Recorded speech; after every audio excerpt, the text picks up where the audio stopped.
अपने शहर की लेटेस्ट खबरों के लिए चैनल को सब्सक्राइब करें और बेल आइकन को दबाएं।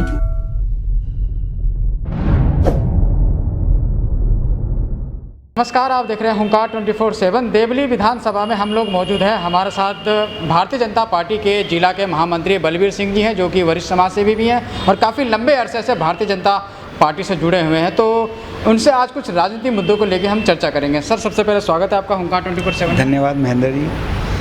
सर, राबिया मर्डर केस के बारे में भी आपने सुना होगा, जो बड़े ज़ोर शोर से मामला चल रहा है। कहीं ना कहीं भारतीय जनता पार्टी के ऊपर सवाल खड़े हो रहे हैं, पुलिस प्रशासन के ऊपर सवाल खड़े हो रहे हैं। तो क्या कुछ कहना चाहेंगे इस पूरे मामले को लेकर, क्योंकि भारतीय जनता पार्टी की तरफ से कोई भी पीड़ित परिवार के यहाँ मिलने के लिए नहीं गया, एक बहुत बड़ा सवाल है सर। देखिए, ऐसी कोई बात नहीं है कि मिलने नहीं गया। ये एक पति पत्नी का मामला है, जैसा हमें देखने में आया है। और ये जो घटना भी घटित हुई है, ये दिल्ली में नहीं हुई, ये हरियाणा में हुई है।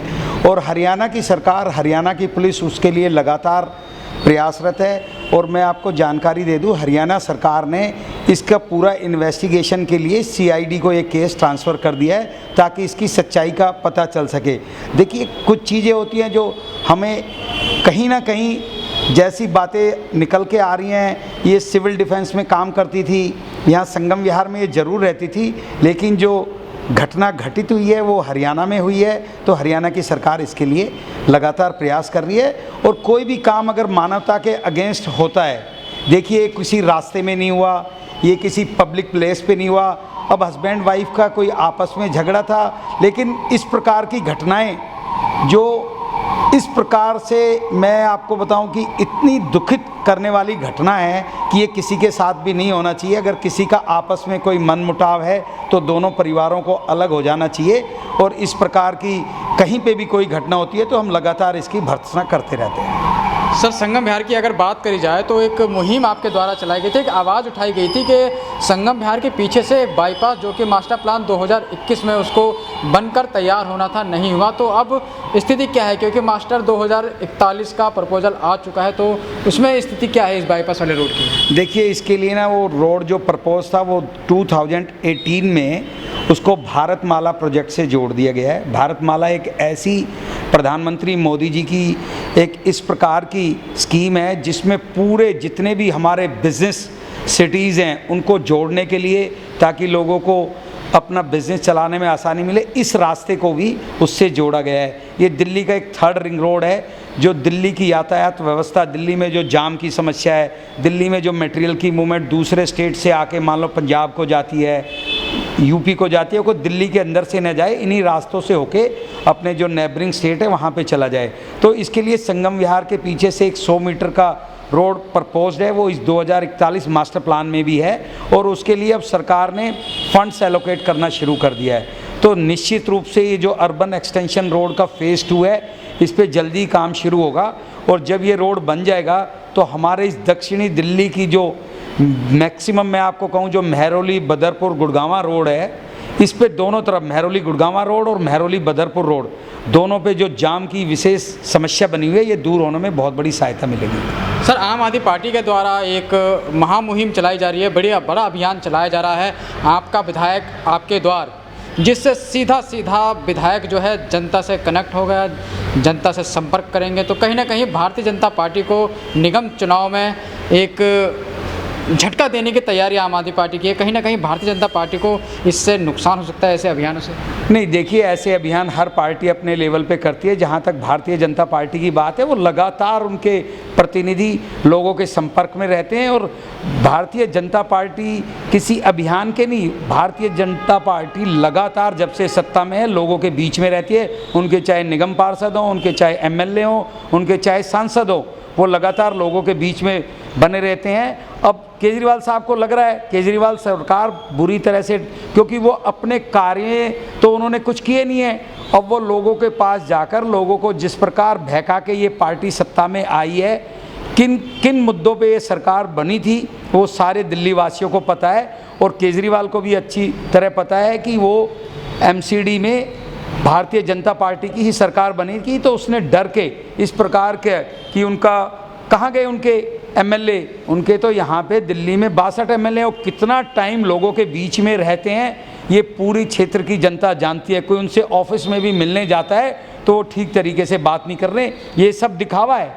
और ये लोगों के बीच में जाके दोबारा कोई इस प्रकार के झूठा प्रचार करेंगे, लेकिन लोग अब इनके झूठे प्रचार में आने वाले नहीं हैं। सर, एक दिन की बारिश ने दिल्ली सरकार का जो लंदन पेरिस का मॉडल है उसकी तस्वीर पूरी दिल्ली को दिखा दी। लेकिन अगर दक्षिण दिल्ली लोकसभा की बात की जाए तो पूरी लोकसभा में भी जल भराव की बहुत गंभीर समस्या है। और एमपी आपके यहाँ, अगर दिल्ली सरकार हमने मान लिया काम नहीं कर रही, जल बोर्ड मान लिया हमने काम नहीं कर रहे, निकासी की उचित व्यवस्था नहीं है, और इन 10 विधानसभाओं में से 9 विधायक उनके अगर काम नहीं करते, क्या जो आपके सांसद हैं रमेश बिधूड़ी जी, उनकी एक जिम्मेदारी नहीं बनती? क्योंकि मेन रोड में तो कम से कम रमेश बिधूड़ी जी काम करवा सकते हैं ताकि लोगों का आना जाना सुगम हो सके। देखिए, मैं महेंद्र जी आपको बता दूं, ये जितना तिगरी के आसपास और जितना ये रोड है, इस पे भी लगातार जल भराव करता था, और सांसद जी ने स्पेशली डीएम को और जल बोर्ड के चीफ एग्जीक्यूटिव ऑफिसर को लगातार इनसे प्रयास कर रहे हैं कि आप लोग इस रास्ते को, कम से कम ये एक मेन रोड है, इस पे से तो पानी को निकालने की कोई ना कोई व्यवस्था करें। लेकिन बड़ा शर्म के साथ मेरे को कहना पड़ रहा है कि ये अधिकार केजरीवाल के पास होते हुए भी इसके ऊपर उनका कोई लगातार ध्यान नहीं जा रहा है। पिछले 7 साल 8 साल से आप पार्टी की सरकार दिल्ली में है, लेकिन वो कहाँ सोई पड़ी है। उन्होंने तो वायदा किया कि हम दिल्ली को लंदन पेरिस बना देंगे, वो दिल्ली को लंदन पेरिस तो बना नहीं पाए, और दिल्ली को उन्होंने अफ़गानिस्तान का एक शहर छोटा कोई होता होगा जिसमें पानी की भी कोई व्यवस्था नहीं है, उन्होंने तो हमें दोबारा से ये 21वीं शताब्दी नहीं है, वो इसको 20वीं शताब्दी में लेके चले गए हैं और दिल्ली को गर्त बना दिया है। लोग ना तो समय पे ऑफिस पहुंच पा रहे हैं, ये तो भगवान की दया है, अभी कुछ ही स्कूल खुले हैं, कोरोना के कारण ट्रैफिक की मूवमेंट कम है। लेकिन अगर ट्रैफिक की मूवमेंट हो तो लोग 2-2, 3-3, 4-4, 5-5 घंटे सुबह निकलेंगे और शाम को रास्ते से अपने घर ही वापस आ जाएंगे। तो इस सरकार को डूब मरना चाहिए। एक विधायक के पास 10-10 करोड़ रुपए का बजट है, उसके अंतर्गत अगर कोई मेन रोड आता है और उस पर इस प्रकार की हालत है, तो उनको सबसे पहले उस फंड्स को खर्च करके उन रोडों से पानी की निकासी की व्यवस्था करनी चाहिए। लेकिन दिल्ली वासियों के सामने ये समझता है, ये एमसीडी की बात कर रहे हैं, इनसे दिल्ली के गिने चुने रोड जो पीडब्ल्यूडी के अंतर्गत आते हैं वो ही नहीं संभल रहे, तो ये पूरी दिल्ली को कहाँ से संभाल पाएंगे। और एमसीडी को तो इन्होंने वैसे ही पंगु बना दिया है, एमसीडी के पास अपने ही फंड्स नहीं है। 13,000 करोड़ रुपए जो उनका लेजिटिमेट पैसे हैं जो दिल्ली सरकार को देने चाहिए थे, वो किस प्रकार से दे रही है ये पूरी दिल्ली जानती है। तो इसके लिए तो मैं केजरीवाल साहब को, इनके जितने भी विधायक हैं, उनको हाथ जोड़ के प्रार्थना करता हूँ कि आप कम से कम अपने कुछ फंड्स का इस्तेमाल करके इन सड़कों का पानी निकाल दो। अंडर ब्रिज लगातार भरे रहते हैं, अगर वहाँ पे 2 पंप लगे हुए हैं, 3 पंप लगे हुए हैं, तो वहाँ पे 6-6, 8-8 पंप लगा लो। जो क्षेत्र की जनता अपनी रोजी रोटी के लिए निकलती है, वो डेली इस बारिश के मौसम में अपने काम पे जा सके और अपनी आजीविका चला सके। सर, अगर आपके देवली वार्ड की बात करी जाए तो यहाँ पे भी जल भराव की समस्या बरसात के समय में अक्सर देखी जाती है। कहाँ नाकामी माने हम, विधायक की कमियाँ हैं या निगम पार्षद की? निगम पार्षद आपके हैं, विधायक आम आदमी पार्टी का, कहीं ना कहीं कमी है। देखिए, संगम विहार में रास्ते बनाने, नाली बनाने, नाले बनाने, ये राज्य सरकार की जिम्मेदारी है। दिल्ली नगर निगम वहाँ पे अपना कोई पैसा नहीं लगा सकती। वहाँ पे हमारे एमसीडी के जितने निगम पार्षद हैं 1 रुपया नहीं लगा सकते। तो संगम विहार की देखिए, एक छोटी सी सीवर और पानी की लाइन तिगरी से लेके बांध रोड तक बनाने में इस सरकार को 2.5 साल लग गए हैं। मेरे को समझ नहीं आता कहाँ पे कमी है। जहाँ तक मेरे को लगता है, यहाँ के निगम पार्षद, जो आप पार्टी का निगम पार्षद है तिगरी में, वहाँ पे आप हाल देख लीजिए, आप यहाँ के विधायक का हाल देख लीजिए। आज तक एक ये छोटा सा 1.5 किलोमीटर का रास्ता जिसमें पानी और सीवर की लाइन डलनी थी, आज तक नहीं डल पाई पूरी, और डल भी गई हैं तो पिछले 1-1.5 सालों से वहाँ से गाड़ियाँ नहीं निकल सकती। पानी अभी अगर जाएंगे तो, आज तो बारिश हो रही है पिछले लगातार 3-4 दिनों से, हम बारिश की भी बात छोड़ दें तो रास्तों की क्या स्थिति बनी हुई है ये किसी से नहीं छुपी। लगातार हम लोगों को ये आकर्षित करते रहते हैं निगम पार्षद हमारे प्रकाश जारवाल जी का, जो यहाँ पे विधायक है, कि कम से कम वो इन रास्तों को, जहाँ पे अगर 1 किलोमीटर रास्ता, अगर 200 मीटर रास्ते में पाइप डल जाता है तो वो क्यों नहीं उसको 200 मीटर को कंप्लीट कराते, जिससे लोग अपना आ जा सके। लेकिन बड़ी शर्म की बात है कि आज रास्तों की बड़ी बुरी हालत है, बहुत बुरी हालत है। चलते चलते सर आपसे आखिरी सवाल, 2017 में भारतीय जनता पार्टी के ऊपर भ्रष्टाचार के आरोप आम आदमी पार्टी ने लगाए, क्योंकि उन्होंने पहला चुनाव लड़ा नगर निगम का। आप लोगों ने पूरे निगम पार्षद बदल दिए। अब की बार भी जब 2022 के चुनाव के समय में आप भारतीय जनता पार्टी के ऊपर भ्रष्टाचार के ऊपर लग रहे हो, तो ऐसे में क्या करोगे आप? और अगर इतने बड़े गंभीर आरोप आम आदमी पार्टी आपके ऊपर लगाती है, इससे पहले आपका 200 करोड़ की जो ज़मीन है चांदनी चौक की जो सिनेमा हॉल की है, उसको आपने 34,000 करोड़ में बेच दी, ये सब भी गंभीर आरोप लगाया, फिर 2500 करोड़, ना जाने कितने आरोप आपके ऊपर लगाया, पता नहीं कहाँ से आंकड़े लेके आते। तो ऐसे में निगम का जो आप लोगों का रास्ता है, निगम जीतने का जो आपका रास्ता है, नहीं लगता आपको बहुत कठिनाईपूर्ण हो सकता है और आम आदमी पार्टी एक बड़ी चुनौती आपके सामने होगी? देखिए, चुनौती तो हर चुनाव में होती है और सब पार्टियां अपना अपना चुनाव लड़ती हैं, लेकिन जहां तक दिल्ली में एमसीडी के चुनाव की बात है, देखिए इनके पास कहाँ हैं लोग? आप पार्टी के पास इनके विधायकों ने क्या हाल कर रखा है? ये विधायक पैसा उगाकर अगर आप लोगों को जनता के बीच में जाएंगे, ठीक है, एक दो स्कीमें इन्होंने लोगों के भलाई के लिए, वो भी भलाई नहीं है, वो लोगों को, देखिए केजरीवाल सरकार लोगों को पंगु बना रहा है, वो छोटी सब्सिडी डायरेक्टली लोगों को दे रहा है, जिससे लोगों को लगता है कि उनका काम चल रहा है। लेकिन एक लंबी ज़िंदगी होती है जिसके लिए रोड्स की ज़रूरत पड़ती है, जिसके लिए अस्पताल की ज़रूरत पड़ती है, जिसके लिए शिक्षा की ज़रूरत पड़ती है, जिसके लिए रोज़गार के साधन मुहैया करने की बात करती है। लेकिन कहाँ हैं वो? ये लोगों, इन्होंने वायदा किया था हम 500 स्कूल बनाएंगे, ये 500 स्कूल तो छोड़ो, 50 स्कूल नहीं बना पाए। इन्होंने किया क्या है? इन्होंने सिर्फ और सिर्फ स्कूलों में जो एग्जिस्टिंग बिल्डिंग्स थी वहाँ पे कुछ कमरे ऐड कर दिए हैं, बस। कहाँ बने स्कूल?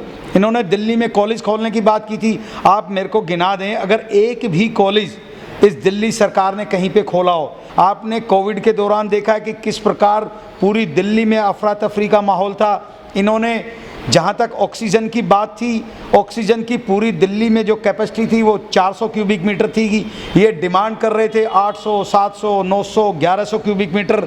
जब सरकार ने एक हफ्ते के अंदर इनको ऑक्सीजन सप्लाई कराई तो फिर इनके पास जगह नहीं मिली, और यही सरकार, इन्हीं का deputy chief minister Manoj Sisodia कहता है कि ये जो टैंकर्स दिल्ली में आ गए हैं, इनको आप हरियाणा को दे दो, इनको आप यूपी को दे दो, इनको आप दूसरे स्टेटों को दे दो।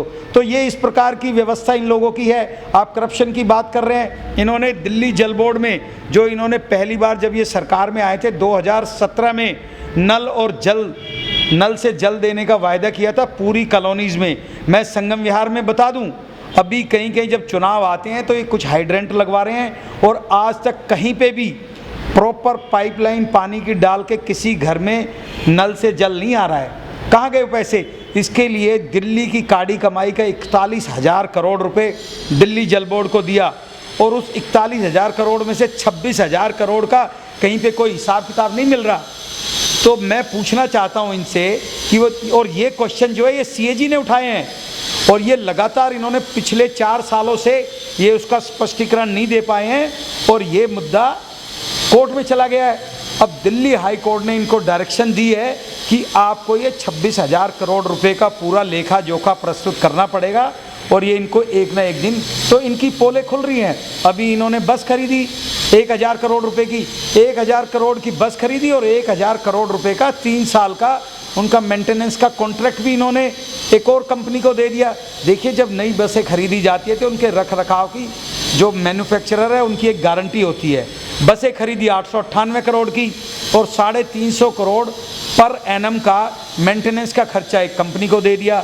तो ये जो 1,000 करोड़ रुपए सीधा सीधा घोटाला है, और जब भारतीय जनता पार्टी ने लगातार इसको विरोध किया और इसके लिए तथ्य जुटाए, तो आज ये मामला सीबीआई के अधीन है और सीबीआई इसके लिए इन्वेस्टिगेट कर रही है। इन्होंने स्कूलों के कमरे बनाए, स्कूलों के कमरे बनाने पे एक कमरे पे इनकी जो लागत आई वो 8,500 रुपये स्क्वायर फिट, जबकि नॉर्मल कॉस्ट बनाने की कीमत मैं ज़्यादा से ज़्यादा लूँ तो 1,500-1,600 रुपये स्क्वायर फिट में कॉस्ट आती है। एक कमरा 300 स्क्वायर फिट का है, तो उस पर इन्होंने 25.5 लाख रुपए एक कमरे पे खर्च किए, जबकि उस पर खर्च होने चाहिए थे 1,500 रुपये के हिसाब से 4.5 से 5 करोड़ रुपए। एक एक कमरे पे, स्कूल के कमरे पे इन्होंने 20-20 लाख रुपए भ्रष्टाचार किया हुआ है। लेकिन बड़े दुर्भाग्य की बात है अब लोगों को, लेकिन ये पता लग रहा है इनके एक एक भ्रष्टाचार के। ये एमसीडी का कोई भ्रष्टाचार तो बताएं।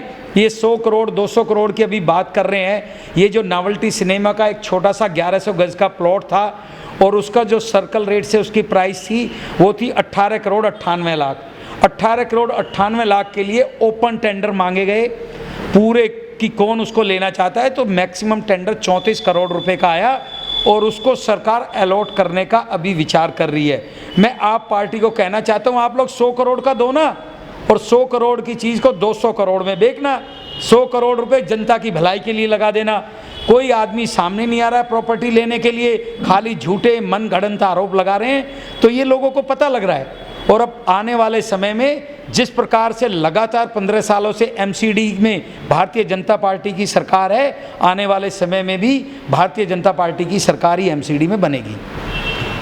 तो जैसे जैसे दिल्ली नगर निगम 2022 का समय नज़दीक आता जा रहा है, वैसे तीनों ही पार्टियां, कांग्रेस भी कहीं ना कहीं रेस में है निगम चुनाव के, तो ऐसे में तीनों ही पार्टियां जो है अपनी अपनी तरफ से दावेदारी ठोक रही है। वहीं 2017 के मुकाबले 2022 में आम आदमी पार्टी और बीजेपी में एक बहुत बड़ा घमासान आने वाले निगम चुनाव में देखने को मिल सकता है।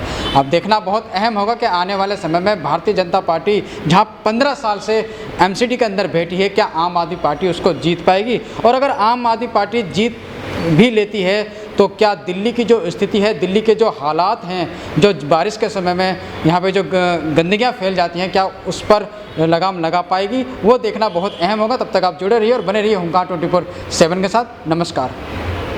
अपने शहर की लेटेस्ट खबरों के लिए चैनल को सब्सक्राइब करें और बेल आइकन को दबाएं।